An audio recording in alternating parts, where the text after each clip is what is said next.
Assalamualaikum warahmatullahi wabarakatuh. Perkenalkan, nama saya Landa Oksaria. Di sini saya dan teman-teman saya, Akila dan Cantika, ingin mempresentasikan tentang perlawanan terhadap pemerintahan Hindia Belanda. Yang pertama, itu ada perlawanan Pattimura. Berkuasanya kembali Belanda pada tahun 1817 mendapatkan tantangan keras dari rakyat Maluku. Penyebabnya karena keresahan-keresahan baik dalam bidang politik, ekonomi, sosial, dan kebijakan VOC di Maluku, yaitu karena kebijakan menyediakan bahan-bahan untuk perbaikan kapal Belanda dan wajib militer bagi pemuda Ambon untuk menjadi serdadu Belanda di Jawa. Peristiwanya yaitu di bawah kepemimpinan Thomas Matulesi Pattimura, rakyat Maluku bangkit mengangkat senjata. Pertama-tama yaitu menghancurkan perahu-perahu milik Belanda, selanjutnya mengepung dan menduduki benteng Dusted di Pulau Papua setelah Belanda mendatangkan bantuan dari Batavia Jakarta dalam perlawanannya. Pattimura antara lain dibantu oleh Kapitan Paulus Tiau dan Christian Martha Tiau putrinya. Dan pada November 1817, pasukan Pattimura semakin terdesak. Ia pun berhasil ditangkap di Belanda dan sebulan kemudian dijatuhi hukuman mati di benteng New Victoria di Ambon. Yang B, ada perlawanan Pangeran Diponegoro. Perang Diponegoro terjadi ketika Pangeran Diponegoro melancarkan pemberontakan terhadap Kesultanan Yogyakarta dan Belanda pada tahun 1825. Penyebabnya itu adalah yang pertama pengaruh Belanda di Kesultanan Yogyakarta, yang kedua perampasan tanah milik bangsawan termasuk milik Pangeran Diponegoro oleh Belanda, yang ketiga pembangunan jalan oleh Belanda di tanah makam leluhur Pangeran Diponegoro, yang keempat paksaan pada penduduk Jawa untuk menanam tanaman untuk diekspor oleh Belanda. Awalnya, Pangeran Diponegoro itu memperoleh keberhasilan dalam perang ini. Namun, karena dukungannya rakyatnya membentang Belanda, akhirnya perlahan Belanda berhasil membalik keadaan. Belanda mendatangkan pasukan kolonial Hindia Belanda dari pulau lain dan Belanda sendiri. Namun perlahan Belanda berhasil membalikkan keadaan. Belanda mendatangkan pasukan kolonial Hindia Belanda dari pulau lain dan dari Belanda sendiri. Belanda kemudian menekan pasukan Diponegoro dengan sistem benteng atau yang biasa disebut benteng sel-sel yang membatasi gerakan pasukan Diponegoro.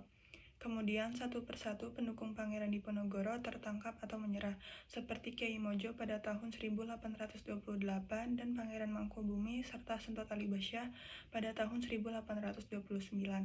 Akhirnya Belanda menerapkan sistem siasat dan tipu muslihat, yaitu dengan berpura-pura mengajak Diponegoro untuk berunding. Melalui siasat itu, Diponegoro ditangkap di Magelang, Jawa Tengah, lalu diasingkan ke Manado pada tahun 1830. Ia wafat di sana pada tanggal 8 Januari 1855. Perang Padri.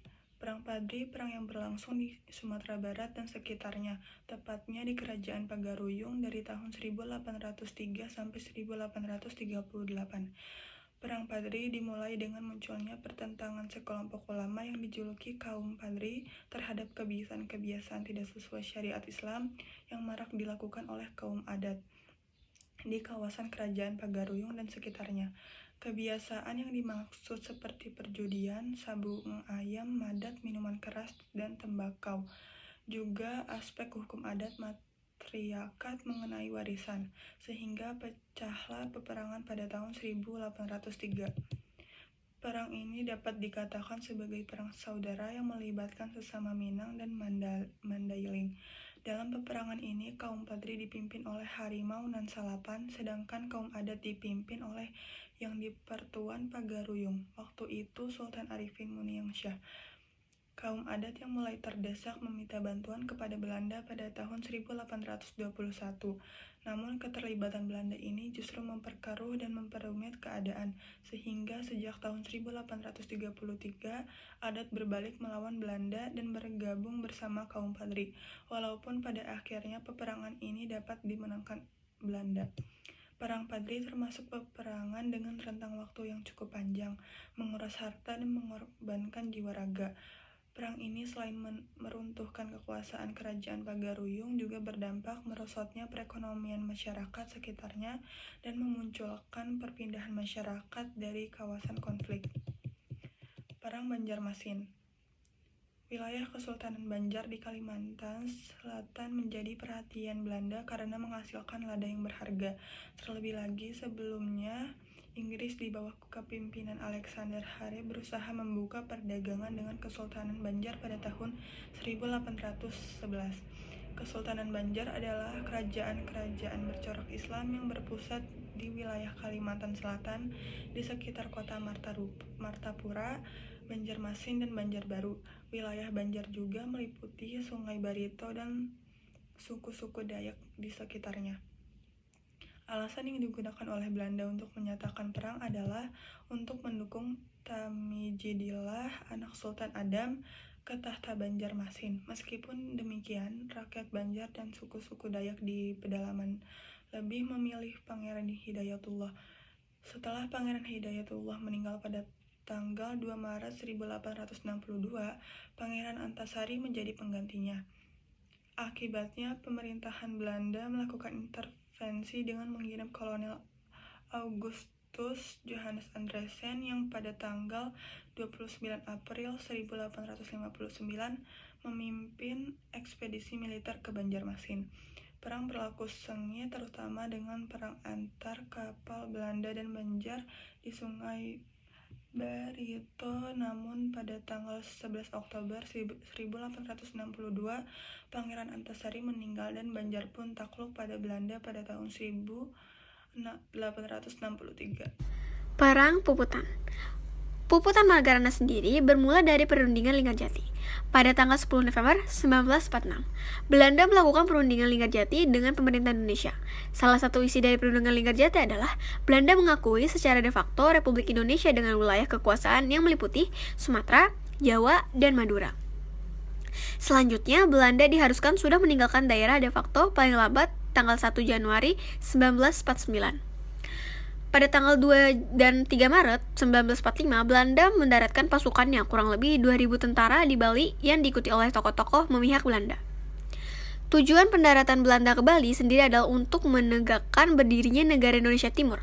Pada waktu itu, Letnan Kolonel Gusti Nugrah Rai yang menjabat sebagai Komandan Raisman Nusantara sedang pergi ke Yogyakarta untuk mengadakan konsultasi dengan markas tertinggi TRI.